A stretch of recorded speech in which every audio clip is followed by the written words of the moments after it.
Hi, board aspirants. CBSE, NIOS, ICSE are the state boards. बच्चे, बहुत दिन से लगातार वीडियो बना रहा हूँ, तुमसे बातें कर रहा हूँ, but as I have promised, मैंने कहा था संडे ऑन कैमरा मिलेंगे आपसे।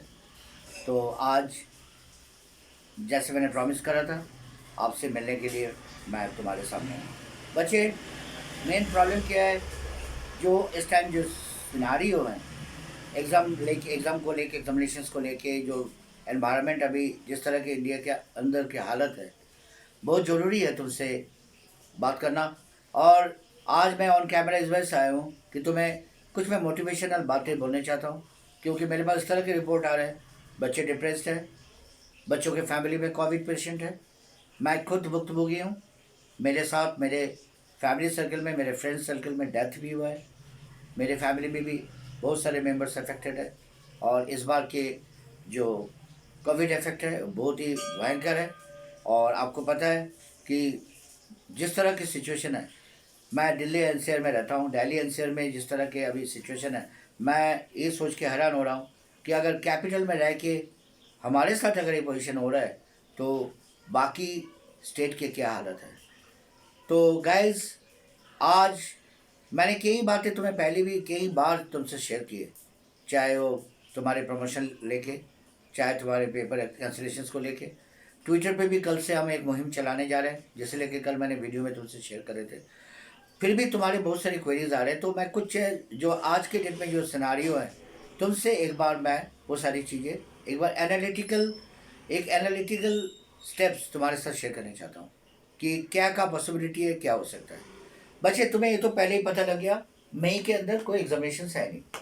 तुम्हें पता है एंटायर मई अब हायर एजुकेशन सेक्रेटरी के अमित खरे जी के जो मैसेज आए हुए थे, उसके बाद लगातार इंडिया के हर कॉर्नर में से जितने भी इस बार के मई के शेड्यूल थे, चाहे हायर एजुकेशन के, जैसा आपको पता है, आप बहुत सारे एग्जामिनेशन थे जो मई में शेड्यूल थे, यूपीएससी के, ईपीएफ एग्जामिनेशन, बहुत सारे recruitment process, staff selection commissions, वो भी सारे डेफर कर दिए गए। और मेन बात यह है, सीएमए के एग्जामिनेशन थे, कॉस्ट अकाउंटेंसी के, वो भी डेफर हुआ है, वो भी पोस्टपोन कर दिया गया। और रही बात बहुत सारे स्टेट बोर्ड जो मई में प्लान करा था कि पेपर लेंगे, बोर्ड एग्जामिनेशन लेंगे, उनमें से आपको पता है Maharashtra one of them, Karnataka one of them, इन्होंने बहुत एडामेंट से दिखाए थे शुरू में, मेघालय, इन लोगों ने सबने दवाई करे थे हम तो एग्जामिनेशन लेंगे और टाइम लेंगे, ऑन टाइम लेंगे, बट पॉसिबल नहीं रहा, पॉसिबल नहीं हो पाया। कारण यह है, कोविड 4 लाख से ऊपर हर रोज़ की स्पाइक है। और ये भी मैं आपको बता दूं, ये स्पाइक से वो है जो ऑन रिकॉर्ड है। अगर आप सही मायने में जीरो लेवल पे देखते हो रियलिटी ग्राउंड में, ये रिकॉर्ड इससे कई गुना ज़्यादा, बहुत सारे, ये तो उनकी रिपोर्ट है जो कोविड टेस्ट करवा रहा है, सरकार के पास जिनके ऑन रिकॉर्ड डेटा है। बट बहुत सारे लोग हैं ऐसे ही घर में क्वारंटाइन में, बहुत सारे गरीब लोग हैं जो टेस्ट सेंटर तक पहुंच नहीं पा रहे, रिमोट एरिया में लोग हैं। वैक्सीनेशन अभी तक 2% वैक्सीनेशन हुआ है, फर्स्ट डोज के वैक्सीनेशन कह रहा हूँ, 100 में से 2 जने, आप इमेजिन कर सकते हो, इंडिया के 100 जने में से सिर्फ 2 जने का अभी तक वैक्सीनेशन हुआ है। मैंने कई बार वीडियो में शेयर करा आपसे, इंडिया के जो वैक्सीनेशन ड्राइव है, अब अगर लगातार लगातार भी हम अगर कोशिश करें, और अभी स्पुतनिक भी रशिया से आने लगा, अभी तीनों को कंबाइन करके, कोविशील्ड, आपके कोवैक्सिन और स्पुतनिक, ये तीनों अगर कंबाइंडली ड्राइव करके भी, अगर प्रोडक्शन मैक्सिमम करके भी, एक्सपर्ट के कहना है मिनिमम 4 साल लगने हैं पूरी इंडिया को कवर अप करने में, क्योंकि हमारे यहाँ पॉपुलेशन ज़्यादा है। तो बच्चे, इस वजह से मैं कुछ बातें तुमसे शेयर करना चाहता हूँ। तुम लोग बार बार मेरे को ये कहते हो कि सर अभी तक तो कोई रिव्यू नहीं आया, खासकर एनआईएस के बच्चे ये कहते हो सर अभी तक तो कोई रिपोर्ट नहीं आया, क्या सचमुच प्रमोशन होंगे कि नहीं होंगे। तो इस वजह से आज एक बात तुम्हें क्लियर कर देता हूँ। बच्चे, 20 मई के जो रिव्यू रखा गया वो एक ऑफिशियल डेट है, अंदर खाते में तैयारी शुरू हो गया। तुम्हें मैंने पहले ही कहा था, कई बार बोला है, 10वीं के जो क्लास 10th है उनके लिए डिसाइड हो चुका है। आपको पता है एचआरडी के अंडर आप आते हो, एनआरएस के बच्चों को कह रहा हूँ, और सीबीएसई ने एडिशन ले लिया। आपको पता है सीबीएसई के तो ऑब्जेक्टिव क्राइटेरिया की पॉलिसी भी बन चुका है, एग्ज़ाम कमेटी भी, रिजल्ट कमेटी भी बन गया, और स्कूल में काम शुरू हो गया। सिटी कोऑर्डिनेटर बनाया गया हर सिटी के, सीबीएसई के हिसाब किताब कुछ और है। एनआईएस करेगा क्या?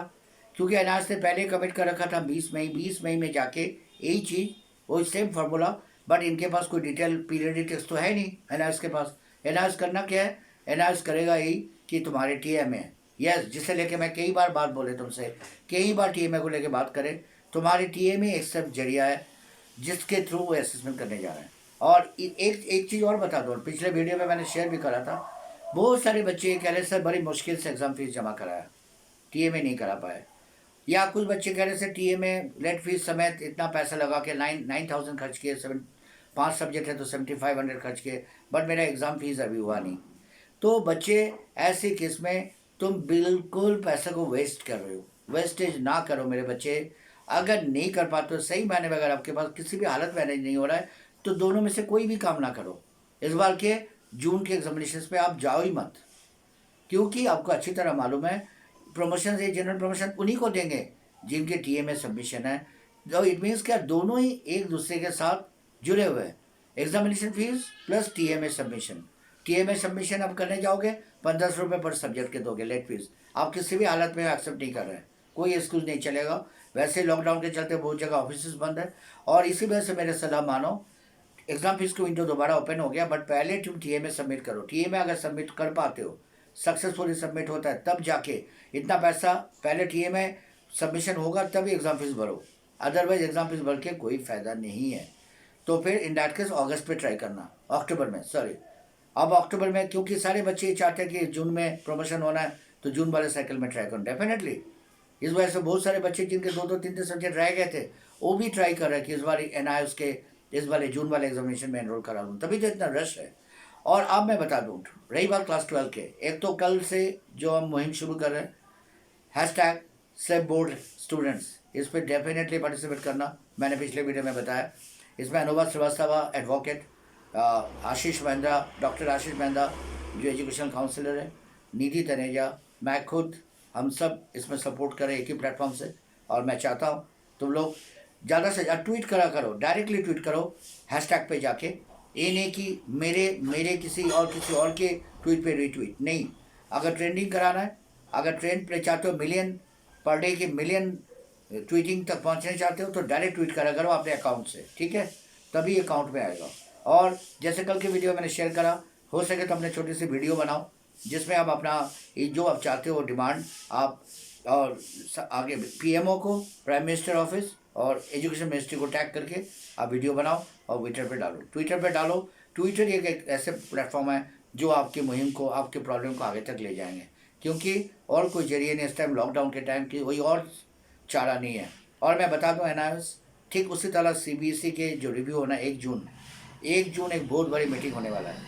सीबीएसई को भी पता लग गया सिचुएशन बहुत जल्दी चेंज होने वाला नहीं है, सबको पता है, सारे स्टेक होल्डर्स को पता है, आईसीएसई को भी पता है, सारे स्टेट बोर्ड भी सीबीएसई को फॉलो करेंगे। सीबीएसई एक तरह से मान लो हेड ऑफ द फैमिली है, सीबीएसई जो करेगा बाकी स्टेट बोर्ड्स भी वही करेंगे, ऑल अक्रॉस इंडिया। होना क्या है, 1 जून को रिव्यू होगा, और अगर किसी कारण कोई मिरेकल हो जाए, मानो मई में लास्ट में जाके अगर डिक्लाइन दिखे कि वैक्सीनेशन हो रहा है और लॉकडाउन शुरू करा गया बहुत सारे स्टेट में, हो सकता है अगर डिक्लाइन दिखे, हो सकता है वो भी 10% चांस है, क्योंकि अभी थर्ड वेव की भी बातें चल रही है। अगर थर्ड वेव आ गया, तो भी और भी खतरनाक हालत होगा।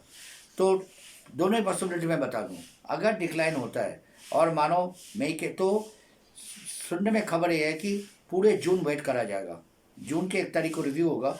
डिक्लेरेशन अगर देखा जाएगा तो सीबीएसई और एचआरडी मिनिस्ट्री, एजुकेशन मिनिस्ट्री कोशिश क्या करेगा, पूरा जून सिचुएशन को रिव्यू करते रहेंगे, वो डिसीजन नहीं देंगे आपको, या वो आपका शेड्यूल बनाएगा तो जुलाई का बनाएगा, खबर यही आ रहा है।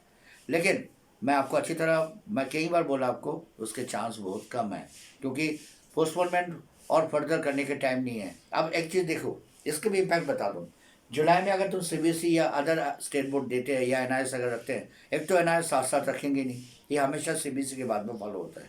सीबीएसई का शेड्यूल मिनिमम 1 महीना चाहिए पेपर लेने के लिए, चाहे कितने भी टाइट शेड्यूल बनाया जाए, ठीक है। 12 के भी, 10th का तो ख़त्म हो गया, 12 को लेके भी 20-25 से 1 महीना चाहिए, क्योंकि मेन सब्जेक्ट में गैप देना है, 2 दिन 3 दिन करके गैप तो देना ही है। अब होगा क्या, फिर उसके देखा देखी एनआईएस को डिसीजन लेने होंगे, और एनआईएस फिर अगस्त में जाके पेपर देंगे। बहुत डिले, वैसे डिले हो चुका है, और इससे और दिक्कत क्या है कि इसके बाद सीबीएसई और रिस्क नहीं ले पाएगा, क्योंकि सीबीएसई इसके बाद आते हैं सारे जो जितने भी एनटीए के पेपर है, जेई मेन, जेई एडवांस, उधर से नेट, ये सारे पेपर रहेंगे मेडिकल एस्पिरेंट्स के लिए। उधर से बाकी जो प्रोफेशनल एग्जामिनेशन हो तो कॉलेज एडमिशन वो भी रोक दिया गया, वो भी वहाँ से भी कॉलेज एडमिशन के बाद तो तब होंगे जब तुम यहाँ से पासिंग सर्टिफिकेट लाओगे। और उधर से ये भी डिसीजन हो गया यूनिवर्सिटी ग्रांट्स कमीशन के, कॉलेज के भी कोई अंडर ग्रेजुएट कोर्सेज के पेपर नहीं हो रहे हैं। और अगर पेपर होने ही है, फाइनल ईयर की बातें चल रहा है, तो वो भी ऑनलाइन मोड में होगा, ओपन बुक टेस्ट होना है। ओके, तो अब मैं तुम्हें बता दूं सिनेरियो अब ऐसा है कि जून के रिव्यू के बाद डिसीजन होगा, और 90% चांस है कि डिसीजन में वही जो पॉलिसी 10th के लिए लगाया गया वही पॉलिसी 12 के लिए भी लगाया जाएगा। जैसे 12 के लिए अप्लाई होगा वही उसी तरह के असेसमेंट रूल। तो इन दैट केस जैसे जैसे सीबीएसई के डिसीजन आएंगे साथ साथ एनआईएस वही उस सेम कहानी, एनआईएस साथ साथ उसी को फॉलो करेंगे, सीआईएससी अदर स्टेट बोर्ड भी उसी को फॉलो करेगा। फिर ऑल अक्रॉस इंडिया कहीं पे भी टेस्ट नहीं होगा और असेसमेंट रूल के तहत। और तुम्हारे लिए फिर वही बात आते हैं 12 वाले, तुम्हारे लिए भी टीएमए सबमिशन बहुत ज़रूरी है। और एक चीज़ और मैंने बताया था पहले भी एक वीडियो में, प्रैक्टिकल नोटबुक के लिए तुम्हें कह सकता है, क्योंकि प्रैक्टिकल नोटबुक का मतलब ये नहीं, तुम कंफ्यूज मत होना कि तुम्हें प्रैक्टिकल एग्जामिनेशन के लिए नहीं बुलाएंगे। एग्जामिनेशन में अगर बुलाने होते हैं तब तो थ्योरी के लिए भी बुलाते हैं अगर सिचुएशन फेवरेबल हो। लेकिन वो करेगा क्या, हो सकता है कि आपको ये कह सकता है कि प्रैक्टिकल नोटबुक मैनुअल जो है वो आप स्टडी सेंटर में जमा कराओ, क्योंकि 12 के लिए टीएमए के अलावा एक और एस्पेक्ट हो सकता है प्रैक्टिकल। लेकिन वो जो मैं चिंता की कोई बात नहीं है, अगर लास्ट मोमेंट बाद में भी डिसीजन हो तुम्हें 2-3 दिन लगेगा एक एक पेपर एक प्रैक्टिकल नोटबुक तैयार करने में। सब कुछ रेडीमेड मिल जाएगा, इंटरनेट पे सब कुछ है, गूगल पे जाओगे तो सब कुछ मिल जाएगा। बहुत सारे ऐसे रेडीमेड तुम्हें प्रोजेक्ट मिल जाएंगे, प्रैक्टिकल नोटबुक मिल जाएंगे। अच्छा, अब क्या है, कंप्यूटर एग्ज़ाम, एक अभी कंप्यूटर एग्ज़ाम की बात कर लेता हूँ। जेई के मेन के 2 साइकिल के पेपर रह गया, अप्रैल और मई। और तुम्हें पता है कि ये इनको किसी भी हालत में लेने होंगे। उसके कारण क्या है, इन्होंने इस बार एडवांस में बता दिए थे 4 मल्टीपल अटैम्प्ट देंगे। बहुत सारे बच्चे ऐसे हैं जो अभी तक फरवरी मार्च वाले अटैम्प्ट पे अपियर नहीं करा। वो तो सेफ साइड है जिन्होंने फरवरी या मार्च में अपियर कर गए और जिन्होंने 95% अबव परसेंटाइल लेके बैठे हैं, ऑलरेडी सिक्योर कर रखा है। इवन जो 91% के ऊपर है, 90+ में भी है, वो भी एक अच्छा खासा पोजीशन में है। वो तो सेफ साइड में हो, वो अगर नहीं भी देते हो बात बन जाएगा। एडवांस के लिए खासकर मैं एडवांस की बात कर रहा हूँ, लेकिन जो नहीं दे उनके लिए तो नेचुरली बस वो तो एक लास्ट शॉट है। अब प्रॉब्लम ये है कि अगर सीबीएसई जुलाई में कराएगा तो आपके एग्जामिनेशन आता है अगस्त में। अगर आपके अगस्त में आता है तो नेचुरली अगस्त और सितंबर 2 साइकिल कराने में तो बहुत लंबा खिंच जाएगा। फिर एडवांस, क्योंकि एडवांस जेई मेंस के रिजल्ट के बेस पर होता है, परसेंटाइल देखा जाएगा, उसी के बेस पे एलिजिबिलिटी बनेगा। तो प्रॉब्लम क्या हो जाएगा, फिर जो जेई एडवांस्ड है जो 3 जुलाई की शेड्यूल है वो फिर वो अगस्त सितंबर पार कर जाएगा, सितंबर एंड पे जाके हो पाएगा। तो ये बहुत ही कॉम्प्लिकेटेड सिचुएशन होगा। तो जहाँ तक मेरे को लग रहा है एनटीए करेगा क्या, एक अपॉर्चुनिटी देगा 2 साइकिल में से एक करके, पेपर 1 पेपर 2 दोनों ही एक ही अपॉर्चुनिटी में लेगा। इससे क्या होगा, बच्चों को जो बच्चे नहीं दे पाए थे, अटेम्प्ट अवेल नहीं करे थे पिछले 2 फरवरी मार्च वाले, वो डेफिनेटली अपेयर करेंगे। और वो बच्चों के लिए श्योर शॉट, मतलब एक ही ऑप्शन बचेगा, सेकंड ऑप्शन बचेगा ही नहीं, क्योंकि इतना टाइम नहीं है। तो एक पॉसिबिलिटी है। और उधर से 1 अगस्त की जो नेट की एग्जामिनेशन है मेडिकल एस्पिरेंट्स के, वो भी यहाँ तक मेरे को लगता है कि 1 अगस्त नहीं हो पाएगा। इसी वजह से पोर्टल में कोई खबर नहीं है, एप्लीकेशन प्रोसेस शुरू हो जाना चाहिए था, इसी वजह से सारे साइलेंट मोड में है।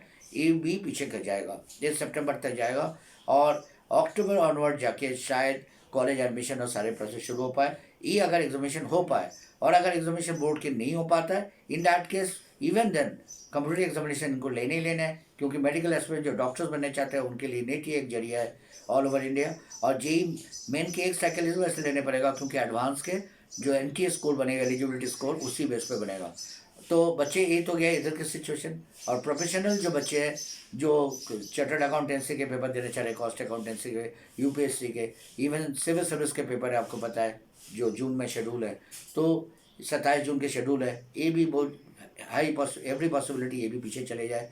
और 3rd अटैम्प्ट के बच्चे जो है जो एक्स्ट्रा अटैम्प्ट मांग रहे, तो उनके लिए भी मैंने कई बार मुहिम चलाया, वीडियो बनाया, आपसे बात करा। इवन जेई एडवांस के भी जो एक्स्ट्रा अटैम्प्ट जो डिमांड कर रहे हैं, क्योंकि बहुत सारे बच्चे पैंडेमिक के कारण अपियर नहीं कर पाए या एग्जॉस्ट कर गया, अच्छी तरह से पेपर दे नहीं पाए। यूपीएससी एस्पिरेंट्स के खासकर इतने ज़्यादा मेहनत होता है, 4-4-5 साल की तैयारी होने के बाद एक सिविल सर्विस एग्जामिनेशन में बच्चे बैठते हैं, कैंडिडेट्स की डिमांड है, तो इसे लेके भी हमने बहुत सारे ट्विटर पे ट्वीट किए, लगातार वीडियो बनाए जा रहा हूँ और मैं एंड तक तुम्हारे साथ दूंगा। बट साथ साथ तुम्हें मेरे साथ मेरे हर मुहिम पे जो भी मैं तुम्हारे लिए मूवमेंट्स कर रहा हूँ, ट्विटर पे तुम्हें आने पड़ेगा। खासकर एनआईएस के बच्चे, मैं तुम्हें कहना चाह रहा हूँ, तुम उतना एक्टिव नहीं हो ट्विटर पे, ट्विटर में और एक्टिव कर लो। और बच्चे, अगर दिल से तुम प्रमोशंस की डिमांड चाहते हो, तुम चाहते हो कि कैंसिलेशन हो जाए, बट एक चीज़ और बता दूँ, कैंसिलेशन के केस में ये मैंने बात पहले भी बताया था, सीबीएसई हो चाहे सीआईएसई हो चाहे अदर स्टेट बोर्ड हो, इनको, क्योंकि बहुत सारे बच्चे फिर भी होंगे, 10 to 20% बच्चे होंगे, ज़्यादा नहीं होंगे, 100 में से 20 बच्चे ऐसे होंगे, 15-20 बच्चे होंगे जो चाहेंगे नहीं हमें दोबारा एग्जामिनेशन का मौका दिया जाए। क्योंकि बहुत सारे बच्चे ऐसे भी असेसमेंट रूल में 90% मिल जाए तो भी खुश नहीं होता है, बट कुछ बच्चे ऐसे भी है, अगर असेसमेंट रूल के तहत प्रमोशन मिल जाए, चाहे 40% भी मिल जाए, पास हो जाए, उसमें जश्न मनाएंगे, पार्टी करेंगे, क्योंकि उन बच्चों को बस उतना ही काफ़ी है, उनको लगता है पासिंग सर्टिफिकेट मिल गया, हमें और कुछ नहीं चाहिए। एनआईएस के बच्चे, अब ज़्यादातर बच्चे भी वही उसी ख्वाहिश लेकर बैठे हो, क्योंकि बहुत सारे बच्चे मेरे से शेयर करते हैं, सर 3-3 बार हो गया, 4-4 बार हो गया, अभी तक एक ही सब्जेक्ट में लटके हुए, 2 सब्जेक्ट में लटके हुए, लुढ़क जा रहे बार बार। तो बच्चे, ये अपॉर्चुनिटी तो नेचुरली तुम गवाओगे नहीं, जून के एग्जामिनेशन फीस तो भरो, और टीएमए समेत, और ये बात मैंने कई बार बोल ली है। और बच्चे, ऑन कैमरा आने का एक और मतलब था कि मैं तुम्हें एक चीज़, एक मोटिवेशनल बात आज करना चाहता हूँ, क्योंकि बहुत सारे बच्चे मेरे से लिटरली रो रहा है, मेरे पास बहुत सारे मेल आता है, ईमेल भी आते हैं कि सर फाइनेंशियल हम वीक है, हमारे लिए कुछ करो। कुछ बच्चे कहते हैं कि सर पेरेंट्स कोविड अफेक्टेड है, फैमिली में डेथ हो रहा है, बच्चे लाइफ अभी बहुत ही क्रिटिकल टाइम पे हैं, सबके साथ बहुत सारे चाहे हो, और तुम जानते हो किसी को नहीं बख्श रहा है, ये वाला बीमारी ऐसा है, ये ट्रिपल म्यूटेंट वायरस बहुत खतरनाक है, इवन मिनिस्टर्स को भी नहीं, तुम्हें पता है एचआरडी मिनिस्टर खुद क्वारंटाइन में रहा, इससे पहले अमित शाह जी भी क्वारंटाइन में रहा, बहुत सारे मंत्री, बड़े बड़े मिनिस्टर्स वीआईपी के साथ ये चीज़ हुआ है, सेलिब्रिटी को हो गया था, आपको पता है बहुत सारे सेलिब्रिटी उसमें कोविड में अफेक्टेड हुआ था, वरुण धवन, वजह से अक्षय कुमार, इस तरह के बहुत सारे लोग हैं जो बीच में अफेक्टेड हुए थे, even Sachin Tendulkar, cricket icon, इतने बड़े दिग्गज खिलाड़ी। तो इसी वजह से मायूस मत होना। और आज एक मोटिवेशनल बातें करके तुमसे मैं वीडियो के एंड करने चाहता हूँ। वो ऐसा है, बच्चे एक कहानी सुना रहा हूँ, 2 मिनट और दे देना, क्योंकि वीडियो थोड़ा लंबे हो रहा है, बट संडे है और तुमसे बात करने का वादा करा था।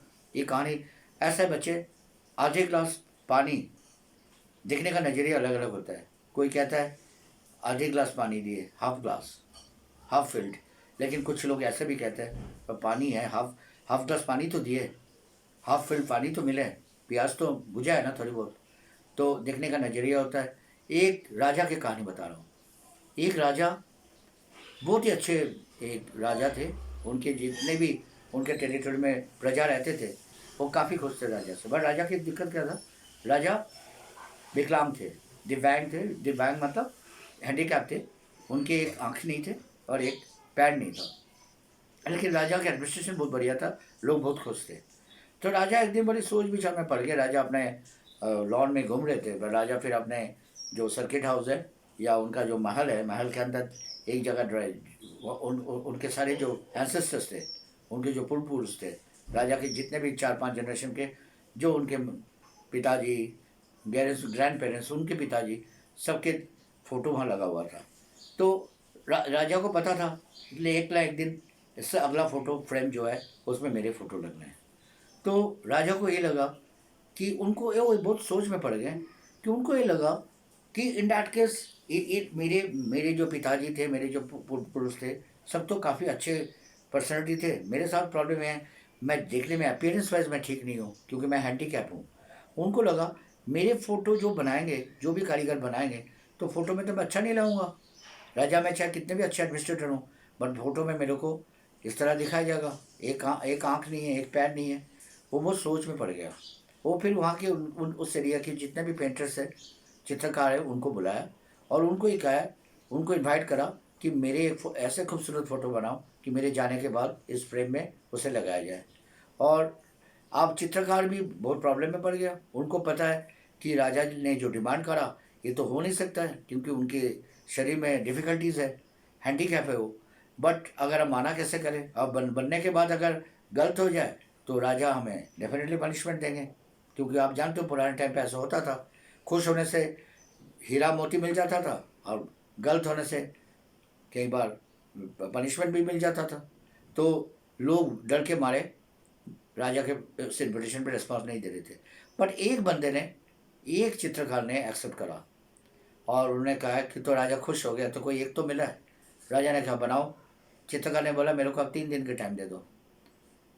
चित्रकार ने 3 दिन के टाइम लिए, 2 दिन में काम पूरा कर लिए। चित्रकार ने चित्र लेके राजा के महल में आए, राजा के दरबार में आए और वो चित्र जैसे राजा को भेंट किए, राजा बहुत खुश हो गया। राजा इतना खुश हो गए तो जितने भी राजा के मंत्री पारिषद थे, जो कैबिनेट मिनिस्टर्स थे, उनको लगा राजा इतना खुश हो गया, क्या राजा तो दिखने में वैसे अच्छे नहीं है, क्या इस चित्रकार ने करा। आपको बताओ क्या करा। एक कहानी लाइफ में बचे, ये लाइफ में आगे तक तुम्हें मोटिवेट करेंगे।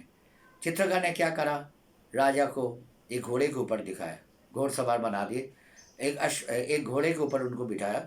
जो चित्र उन्होंने बनाया एक साइड से बनाया, क्योंकि आप जानते हो जब घोड़े के ऊपर बैठते हो तो जब साइड साइड से लोगे तो नेचुरली एक साइड दिखेगा। तो जो राजा के जो पैर ठीक थे उस साइड से उन्होंने चित्र को बनाया और हाथ में तीरंदाज दे दिए। और आपको पता है तीरंदाज के जब निशाने साधने होते हैं युद्ध में तो आपको एक आंख बंद करने होते हैं। तो हुआ क्या, राजा के आंख तो वैसे नहीं थे, बट वहाँ तीरंदाज हाथ में देने के कारण क्या हुआ, लोगों को ऐसा लग रहा है घोड़सवार राजा शिकार पे निकले या युद्ध पे निकले और वो निशाना साधने के लिए एक आंख बंद कर रखा है। और इतना तारीफ हुआ है और राजा इतना खुश हुआ है, उसे माला माल कर दिए, उसे हीरा मोती जहरत सब कुछ दिए।